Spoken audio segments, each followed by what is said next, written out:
Group পর্ব শেষ করে সুপার এইটের ময়দানে লড়তে বাংলাদেশ দল এখন অ্যান্টিগায়। গ্রুপ পর্বে ফলাফল পক্ষে এলেও নর্থ সাউন্ডের স্যার ভিভ রিচার্ডস স্টেডিয়ামে অতটা সহজ হবে না কাজটা।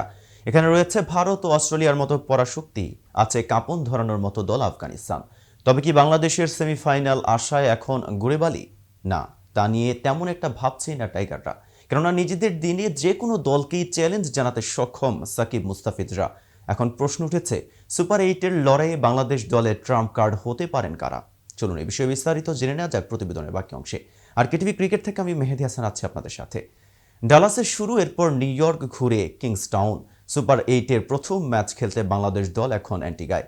সুপার এইটে বাংলাদেশের ভবিষ্যৎ নির্ধারিত হয়ে যাবে স্যার ভিভ রিচার্ডস স্টেডিয়ামে। প্রথম দুই ম্যাচ নর্থ সাউন্ডের ভেন্যুতে টাইগাররা খেলবে যথাক্রমে অস্ট্রেলিয়া ও ভারতের বিপক্ষে। রিয়াদ, সাকিব, লিটনদের অতীত অভিজ্ঞতা থাকলেও ভারত অস্ট্রেলিয়া ম্যাচে ট্রাম্প কার্ড হতে পারেন তানজিম সাকিব ও রিশাদ হোসেন। 10,000 দর্শক ধারণ ক্ষমতা সম্পন্ন স্টেডিয়াম নির্মাণ করা হয়েছিল 2007 বিশ্বকাপ উপলক্ষে। এবার সেখানে গ্রুপ পর্ব ও সুপার এইট মিলিয়ে ম্যাচ অনুষ্ঠিত হবে 8টা। স্যার ভিভ রিচার্ডস স্টেডিয়াম আলোচিত এর আউটফিল্ডের কারণে।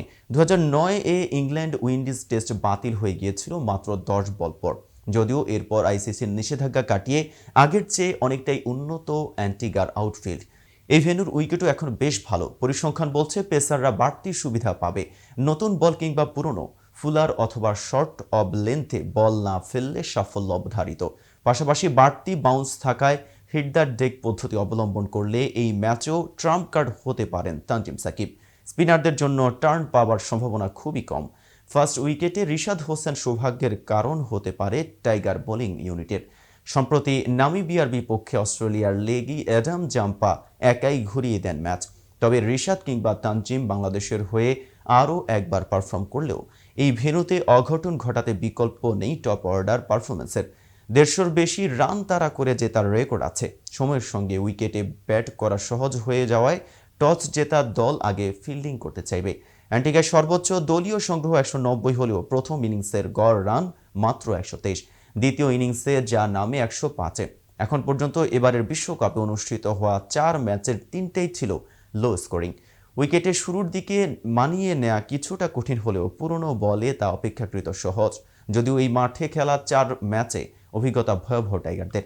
2007 ওয়ানডে বিশ্বকাপে অস্ট্রেলিয়া আর নিউজিল্যান্ডের কাছে পাত্তাই পায়নি বাংলাদেশ। এরপর 2018-তে টেস্ট ম্যাচে 43 রানে অল আউট হবার দুঃস্মৃতি।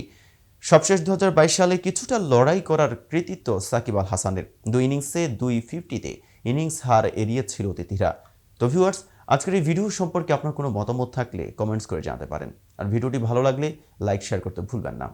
আজ এখানে শেষ করছি। এতক্ষণ সাথে থাকার জন্য ধন্যবাদ। নিত্য নতুন সকল ক্রিকেট আপডেট এবং ইনফরমেটিভ ভিডিও পেতে কেটিভি ক্রিকেটের সাথেই থাকুন।